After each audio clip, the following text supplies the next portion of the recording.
Sometimes finding creativity feels impossible.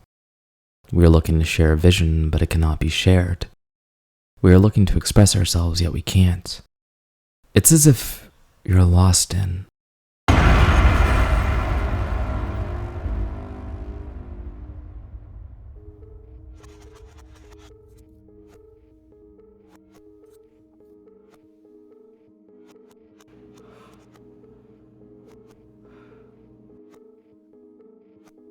Inside of the void lies fear, even if that fear is rational, something that you've intentionally locked away, not wanting to remember it, for whatever reason that may be. My irrational fears were the darkness and being alone.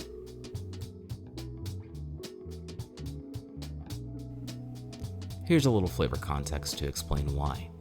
My granny is an amazing woman, and granny loved all things horror. So by extension, I got to experience horror with her. Example, she took me to see Freddy's Dead: The Final Nightmare in 3D, in theaters. That film came out in 1991. I would have been 5 at the time, watching someone as sinister as Freddy Krueger brutally murder those in their one place of safety: sleep. I guess they always say sleep is a cousin of death. And I also guess at some point, being afraid was normal.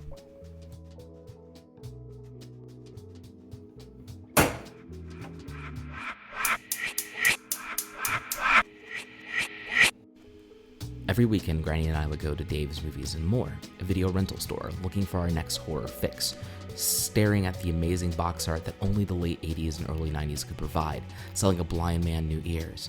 And since I was her first grandbaby, and favorite I might add, she had let me get a game to rent for myself. I went through tons and tons of horrible video games: Double Dare, Who Framed Roger Rabbit, Dick Tracy, anything that seemed like a good idea based on the movies and shows that I loved. One game always stood out to me. It was kind of terrifying to look at. It had Jason on the box art. He was holding an axe, ready to murder me at any moment, just like in the movies I had seen. So I avoided as much as I could. And then I played it.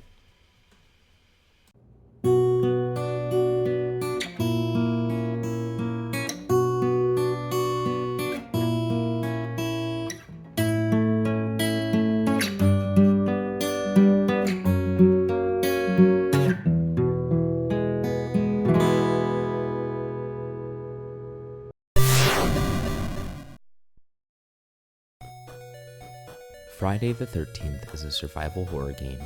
It was developed by Atlas, published by LJN, and released for the NES in 1989. Atlas is still around to this day and have made some amazing games.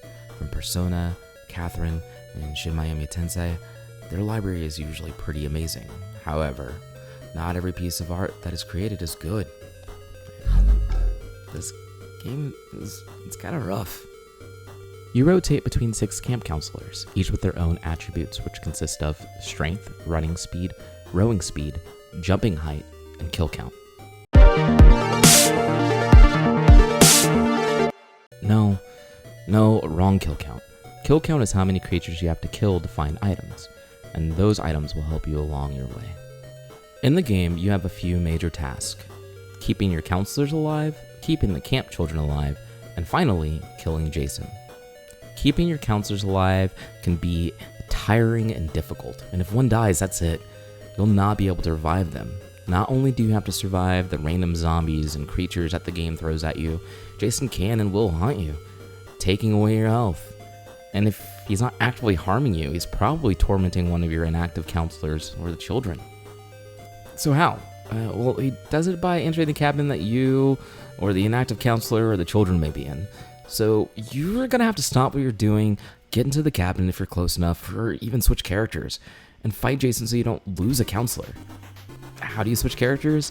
Well, you find a small cabin on the map, go inside, bring up your menu, and then you switch characters. Once you switch the characters, Jason will attack you. It's kind of like Punch-Out. It just not as good as Punch-Out. It feels clunky and not as precise. And then you have to dodge and attack and do as much damage as you can to Jason, so he runs away. Yes, Jason runs away. Keeping the children alive is also difficult. You'll hear cries for help. It's this harsh chirping noise. So you have to once again stop what you're doing, get to the lake, row a boat across the lake while dodging creatures that attack you, enter the cabin, fight Jason, and hope you survive. I couldn't beat Friday the 13th. I have played a lot of difficult games, and I take pride in beating games. However, this one, it drained me. I didn't want to play. The gameplay annoyed me, the soundtrack looping annoyed me, the beeping annoyed me, everything about it annoyed me. As a kid, I was once terrified of this game. I could feel the goosebumps. I was afraid to fall asleep. The box art, the game, it scared me. Yet as an adult, I hate this game. I know what you're supposed to do, I just don't want to. Hell, I didn't even really want to make this video, and I've been sitting on this footage for a long time now. And I decided, hell, fuck it, let's just put it out as it is. It was not a game that I wanted to do, but a request. And I don't think that it aligns with what I'm trying to create here. So, I want to give you something as an apology. Hidden in this video is a code for a free game, the Dark Pictures Anthology House of Ashes. The first person that finds it gets to keep it. If you claim it, please write it in the comments below. And thank you again for watching.